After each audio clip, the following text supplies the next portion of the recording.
waiting for it. Now, let's talk about Planet IX. This is a perfect example of proactivity. How to come up with great ideas and catapult them into action. Last time you heard from the game developers and met with one of the creatives behind Planet IX. Today, I am proud to introduce to you one of the masterminds behind the game architecture. Please welcome Felix Bengtsson.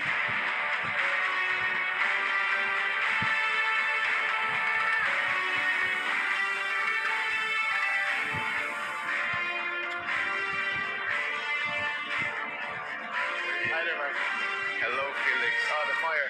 That's right. Get me. You bring the heat. Well, thank you for joining us today. Pleasure being here. Yeah. Oh, man. So, here we are. Could you please maybe start off by telling me a little bit about yourself, your background, and what your role is with Planet IX? Sure. I'm one of the founding team members of the game studio that develops Planet IX, Nibiru. And my role there is to make sense of the crypto economics of the game and the NFTs. And I've been doing that for a couple of years. Been a part of some successful journeys in that space. So yeah, it's a very cool challenge we have ahead of us. So, the beta launch is coming soon. I mean, I guess there's a lot of players that are really curious about Planet IX and they want to know what's happening. Yeah, I mean, through this opportunity of Crowd One, we've seen huge interest of being part of the beta launch. So we are working around the clock, and we're really excited to start onboarding people. Okay, that's wonderful. Well, I mean, there's a lot happening now, but for people that maybe don't really know, how does the game work? Yeah, it's a bit to show from the start. So, but from a meta perspective, it's quite similar to Monopoly. The classic board game. Planet IX is a digital copy of the world, so it can host a lot more people. But the assets in the game and in the game sense is quite similar. In Monopoly, you rely on luck. When you hit a street, and in Planet IX, you rely on pix drops. And in those pix drops, you will get randomly selected pixes that you own. Right, so the utilities in the game is quite similar. But, just like Monopoly, you have to start, collecting several streets in order to develop them. In Planet IX, you have to bundle the pixels together in order to start develop them. So, I love it. Well, you know what? I love Monopoly growing up, so you have me hooked already. But would players know the areas before they buy those mixed packs? So every week we will have a new kind of drop zone, and all the users will be informed of the geographical area on where those pixels will be taken from. So we will have that up in a few days before every drop.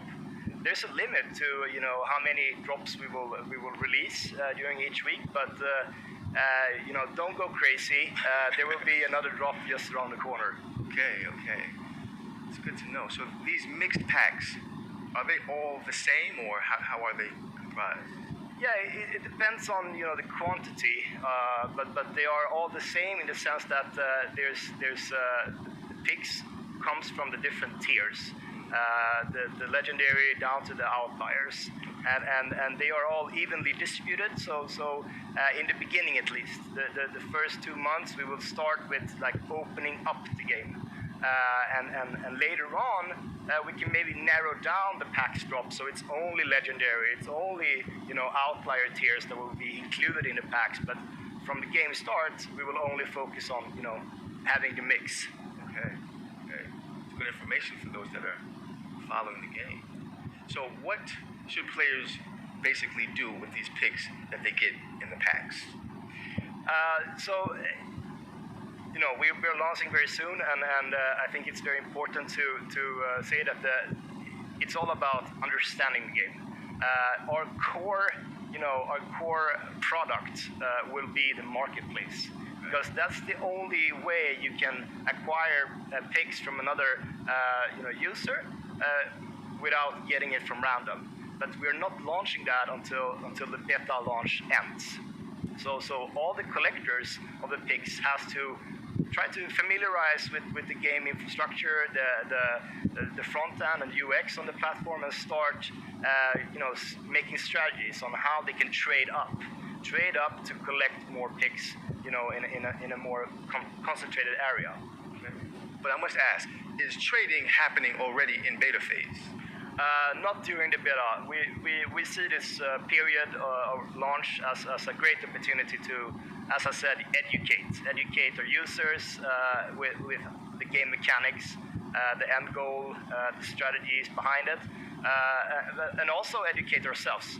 How do our users react, and how do they interact with the platform, and in stuff we can't really know by now. So it's exciting time. no trading the first months. Okay.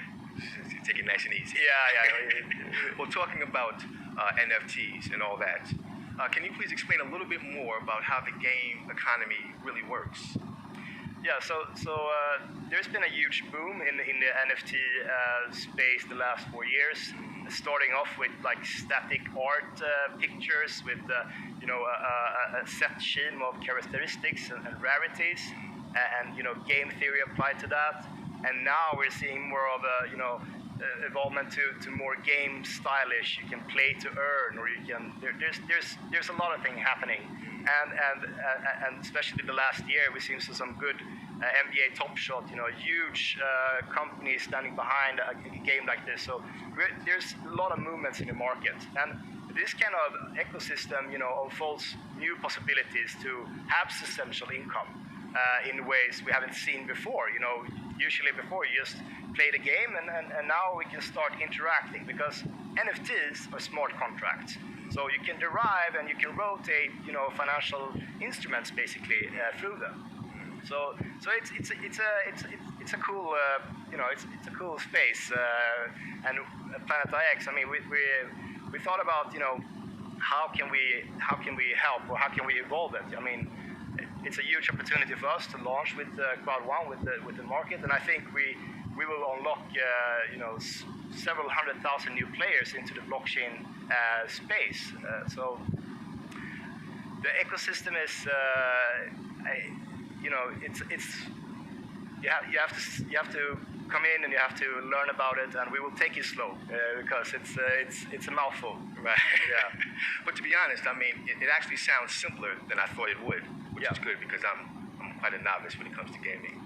But you mentioned a different ecosystem. Can you clarify just a bit more for people that maybe don't understand about that? Yeah, so some NFT projects they demand that there's a buyer on the other side, right? Okay. And we also do that in our marketplace. Like you have a picture and you set a price, and there's somebody else who has to set yes or no. I like this. I can pay for this. In Planet IX, how we sketched it up is that you play against the Planet IX. That's the end goal. What I mean with that is, from all the sales we generate from the PIX drops, 20% of that is going to be invested into companies doing good for the planet. Solar panels, forest management companies, stuff like that. And the cash flow and the yields generated from those assets will go directly back to the NFT holders. So apart from doing very good initiatives and donations and planting trees, we're also we're doing some heavy investments into companies that can generate cash flow that can later on be paid out to the NFT holders.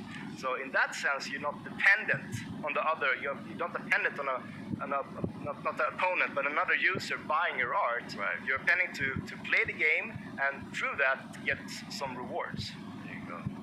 Play hard, win hard, right? Okay, so I think I understand. So a clustered collection of picks, they can be exchanged for NFTs. Yes, correct. So there's actually two different NFTs in Planet IX. One that can be obtained through play, like trading and completing a cluster of picks. The second NFT that we are releasing is the landmark NFTs. And the landmark NFTs are basically unique assets of World Heritage landmarks. And we are, from day one, placing them out so everybody can see where they are and on the world. But they will not be, you cannot play to earn them. It's more based on luck. So they will be handed out in the PAX drop as the coming PAX drop that you buy into. Okay. What these NFTs have, as a reward mechanism, is that they have an area around them where all the trades of all the picks inside that area, they have a commission on the transaction fees that users pay in the marketplace. And if you have a legendary one, that will cover quite a bit of area, and those NFTs will bring some value. I guarantee you that. Yeah, I can imagine. So how many NFTs will be available in the game, more or less? So from the start, during the beta, we're going to release a couple of them only. But they will be. You will see all of them where they are located, and we will make sure that the people are, ready for when they are about to be dropped. Indeed, indeed. I can imagine people are going to be hungry for some NFTs. Yeah. But I'm telling you, this really is extremely impressive. But so Planet IX, it's, if I get it correctly, it's kind of like giving players the possibility to make a little bit of income by playing the game and at the same time contributing to the real planet. There is finite land in the real world, and also that in Planet IX. So in that sense, if you hold a bit of land that somebody else wants, the price of that can come up. But it's important to remember that we cannot guarantee you that there's going to be a price increase. But if you play the game smartly and you understand the mechanics about the scarcity and the opportunities that arise in the marketplace, there's a good possibility that you could, yes. I'm sure that sounds good to some people's ears. But I know you kind of touched on this, but is it possible for a player to make a lot of money? Is that even possible in this game? Yeah. We're not promising players to make a fortune, by playing. But there's definitely going to be some good economics in those who study it and study. A core value in our company is to be transparent, and we are going to share, every piece of information with everybody beforehand. There's no red carpet treatment in Planet IX. Everybody has a fair chance of, earning money if they want to do that, or playing the game, or just getting to know what is NFT. It depends on your level of seriousness when you're going into the game. But we'll definitely have, a good opportunity if you're understand the mechanics. Yes. I got you, Felix. And transparency always wins, so that's a good approach. But I guess for a person like me that might want some insider trading, is there any tips that you could give on how to play smart? So as of today, you can now go to our website and you can get connected to our game book. And the game book is basically our Bible that outlays from every small detail of the picks to the tiers to the classifications to how the economics work and stuff like that. And we want to give the full transparency of what partners, what investments we made to everybody. So it's I would say that the best advice is to dig in, join our community. We have a strong community already in Discord. Community members ready to serve and to help and to educate. And not only me, but the team will be there. You can ask me questions directly, and we will also host a couple of AMAs, Ask Me Anything live through our Discord channels the coming weeks. So I would say the best tip is to join in and lean in. Oh, that was such a transparent answer. I wanted like a cheat code or something that you could give me. Felix, come on. All right, so before I let you go, I have one last question. Do you feel ready for the beta phase? Are you ready for beta? Are you ready for it coming? Of course. Yeah? We've been working day and nights the last 6 months at least to get this in motion, and we're super happy about the opportunity to launch with Crowd One, and it's going to be awesome. Indeed. It's awesome. Indeed. I'm excited about it as well. So, I guess, Felix, must thank you for stopping by. I mean, you've given us so much great information. I can't wait to play. I'm sure there are many others that can't wait for the beta phase, and I'm looking forward to getting into the entire game. Thank you today, Felix. Yeah, thank you. Thanks for having me. Absolutely.